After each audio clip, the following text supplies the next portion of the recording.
नमस्कार दोस्तों, मेरा नाम है प्रदीप चौहान। बात समझनी है तो पूरी सुननी होगी।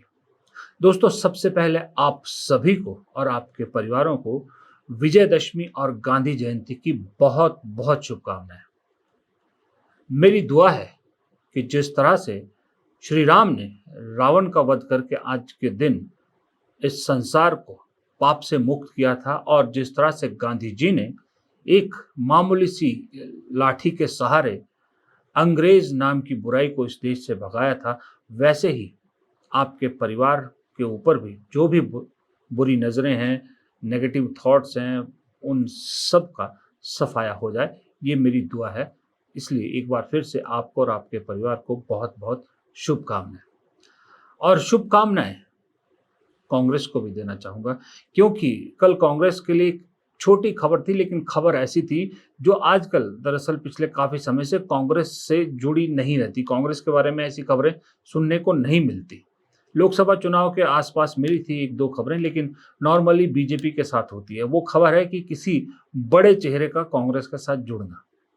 ये खबर पंजाब से है। पंजाब में एक बड़ा चेहरा जो संघ के साथ, बीजेपी के साथ 35 साल तक जुड़े रहे, जो अकाली गवर्नमेंट में बीजेपी की तरफ से मंत्री भी रहे, अमृतसर के सीनियर नेताओं में से एक है, बड़ा हिंदू चेहरा नेता है जिनका नाम है अनिल जोशी। वो कल कांग्रेस में शामिल हो गए। अनिल जोशी, अगर आप पंजाब की राजनीति को जो जानते हैं वो जानते हैं कि कोई छोटा मोटा नाम नहीं है। अनिल जोशी पंजाब में बहुत बड़ा नाम है। यूं भी कांग्रेस को छोड़कर जब से सुनील जाखड़ गए हैं, सुनील जाखड़ अब बीजेपी के वहां अध्यक्ष हैं, कांग्रेस के पास कोई बड़ा हिंदू चेहरा नहीं था और ये कांग्रेस को कमी खल रही थी। लेकिन अनिल जोशी जैसा बड़ा हिंदू चेहरा साथ जुड़ने से ये काफी हद तक पूरी हो जाएगी, क्योंकि अनिल जोशी का राजनीतिक जो अब तक का सफर रहा है वो काफी काबिले तारीफ रहा है।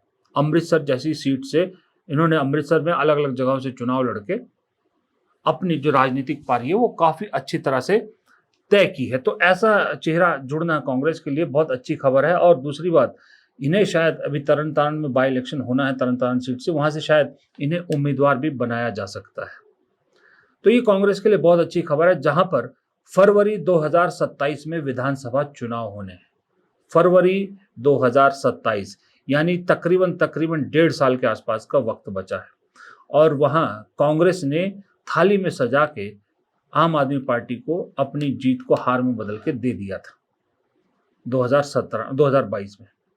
तो अब मुकाबला वहां आज की डेट में भी आम आदमी पार्टी और कांग्रेस के बीच में ही है, लेकिन बीजेपी वहां अपना खेल करना चाहती है, इसलिए कांग्रेस के कई चेहरे तोड़कर उन्होंने वहां अपने पार्टी में शामिल किए। तो ऐसे में वो हिंदू वोट को कंसोलिडेट करने की कोशिश कर सकती थी बीजेपी, लेकिन अनिल जोशी का कांग्रेस के साथ आना बीजेपी की उन कोशिशों पर एक झटका या एक पूर्ण विराम या अर्ध विराम लगा सकता है। इसलिए अनिल जोशी का अहम है। और दूसरा, अनिल जोशी के पार्टी में आने से एक संदेश मुझे और मिलता है, वो ये है कि नवजोत सिंह सिद्धू, उनका अब पार्टी उनकी ब्लैकमेलिंग या उनके दबाव में नहीं आने वाली है, ये संदेश भी साफ है। नवजोत सिंह सिद्धू कब आपको आखिरी बार कांग्रेस के किसी मंच पर दिखे थे? टेलीविजन चैनलों में आपको लगातार दिख रहे हैं, लेकिन कांग्रेस के साथ वो कहीं नहीं दिख रहे। लेकिन ये माना जा रहा है कि जैसे ही 2026 शुरू होगा, जब इलेक्शन के लिए 1 साल बचेगा, नवजोत सिंह सिद्धू फिर से सक्रिय हो जाएंगे और फिर वही दबाव की राजनीति करेंगे। लेकिन अनिल जोशी की एंट्री से उस पे काफी विराम लग जाता है, क्योंकि अनिल जोशी भी अमृतसर से आते हैं, सिद्धू की कॉन्स्टिट्यूंसी भी अमृतसर है और दोनों के रिश्ते कुछ खास अच्छे नहीं थे। दोनों एक वक्त में एक ही पार्टी में थे, बीजेपी से अनिल जोशी विधायक थे, अमृतसर शायद सेंट्रल से या कहीं से, और अमृतसर लोकसभा सीट से नवजोत सिंह सिद्धू सांसद थे। तब भी इनकी बिगड़ गई थी और उसके बाद कभी नहीं बनी। तो अब अगर अनिल जोशी को पार्टी में बहुत स्वागत के साथ लिया जा रहा है, तो इसका मतलब सिद्धू जी का अब वो जो दबाव बनाने का जो एक आशंका या जो राजनीति होती है उसको वो काम नहीं करेगा।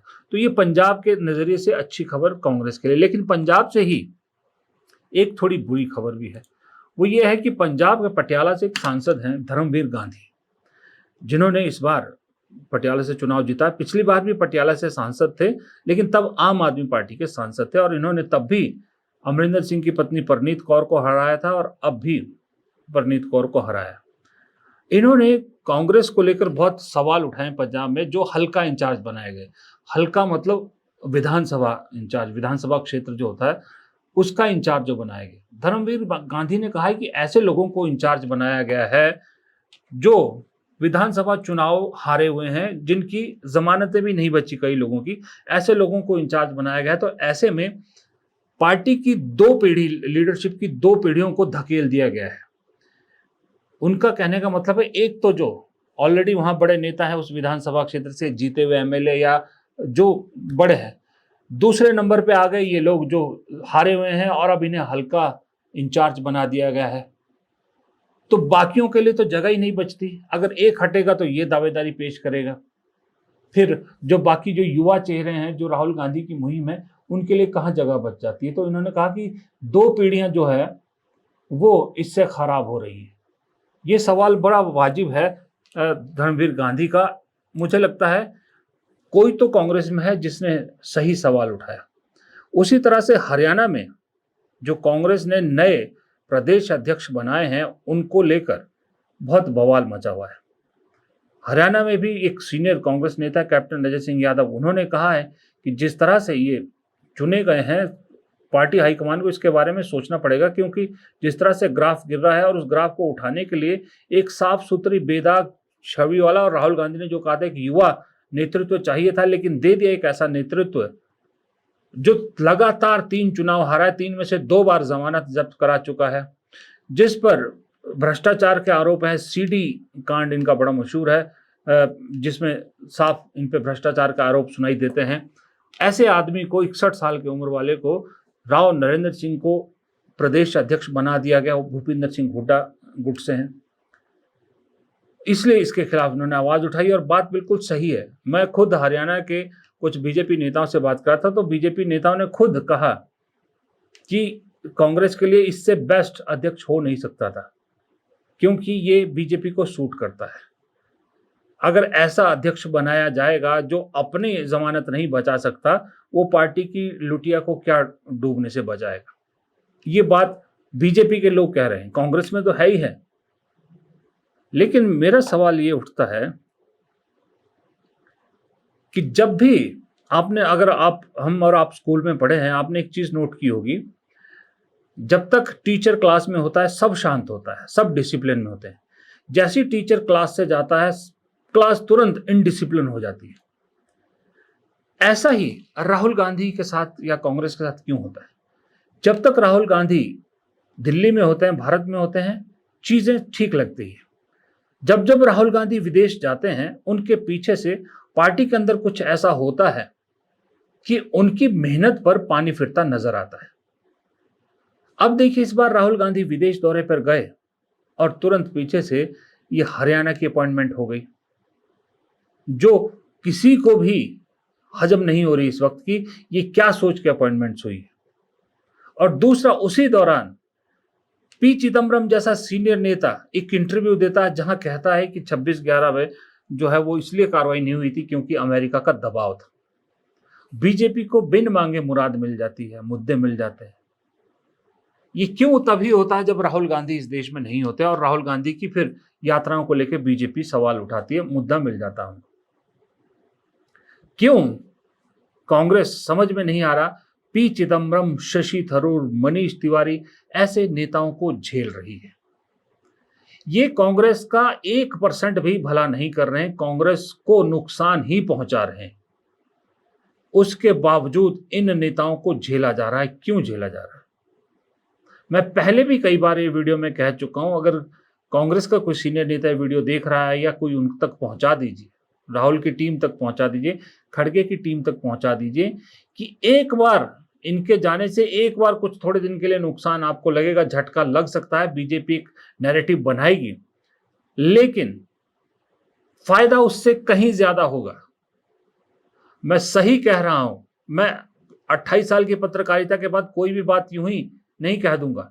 कुछ रिसर्च, कुछ किसी लोगों से बातचीत, कुछ ज्ञानवर्धन के बाद ही यह बात कहूंगा कि चाहे पी चिदम्बरम हो, चाहे मनीष तिवारी हो, चाहे शशि थरूर हो, आप कांग्रेस से इनको हटा दीजिए, कोई चुनाव नहीं जीत सकते और ना कांग्रेस को नुकसान पहुंचा सकते हैं, ये गारंटी है।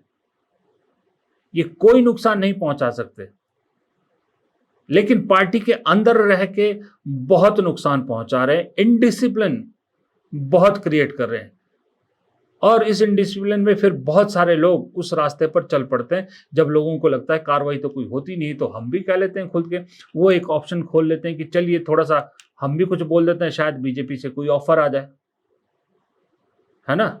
ऑफर आने का ही इंतजार रहता है बहुत से नेताओं को। तो शशि थरूर को और मनीष तिवारी को क्या मिला?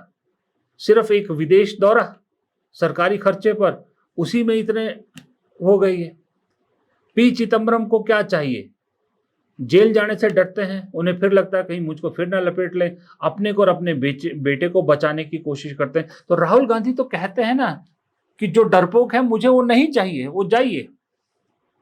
तो जो नहीं जा रहे उन्हें धक्का मारिए ना भाई। कभी कभी आपने देखा होगा आपके घरों में, जो खास करके गांव में रहते हैं उन्हें मालूम है, दरवाजा खुला होता है, कई बार कोई एक जानवर, कोई कुत्ता, कोई अंदर आ जाता है और वो इतने होते हैं कि आप इंतजार करते रहो बाहर जाने का, वो नहीं जाएगा जब तक आप उसको भगाओगे नहीं, जब तक आप उसे धक्का नहीं दोगे वो नहीं जाएगा बाहर।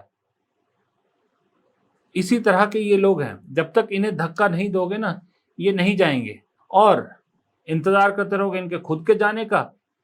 अगर ये खुद गए भी तो तब तक इतना नुकसान पहुंचा चुके होंगे कि फिर उसका रिपेयर करना मुश्किल हो जाएगा। केरल के चुनाव बहुत पास है, तब तक अगर ये ढोते रहोगे इनको और उस वक्त कुछ कार्रवाई करोगे या इन्होंने कुछ खेल कर दिया, फिर आप भूल जाइए कि फिर आप उसकी भरपाई कर पाएंगे। इसलिए बेहद ज़रूरी है, चिदम्बरम हो, थरूर हो, मनीष तिवारी हो, या ये जो हरियाणा जैसा खेल करने वाले नेता हैं, जो भी हैं, मैं नाम नहीं लूँगा, वो हों, चाहे गोवा में जो खेल कर रहे हैं इस वक्त, गोवा की तो अलग ही कहानी है। उस गोवा को लेकर तो मैं 4-5 एपिसोड कर सकता हूँ, इतना कुछ चल रहा है गोवा और उत्तराखंड में। अगर वो हो नेता, इन सबको लाइन से नमस्ते कीजिए, नए चेहरों को जगह दीजिए, नए लोगों को जगह दीजिए, ईमानदार लोगों को जगह दीजिए, ईमानदार लोगों की मेहनत का, जो कांग्रेस के साथ दिल से जुड़े, उन्हें आगे बढ़ने का मौका दीजिए। तब राहुल गांधी का बोझ भी आधा कम हो जाएगा। वरना एक आदमी कब तक घसीटेगा कि एक दिन आके वो भी थक जाएगा। इसलिए उसका बोझ आधा करना है तो ऐसे लोगों से दूरी बनाइए, नमस्ते कीजिए, तभी आप जो हैं, चाहे वो अनिल जोशी की ज्वाइनिंग हो, चाहे धर्मवीर गांधी का सवाल हो, चाहे राव नरेंद्र सिंह का मुद्दा हो, इन सब से छुटकारा पा सकते हैं। नमस्कार।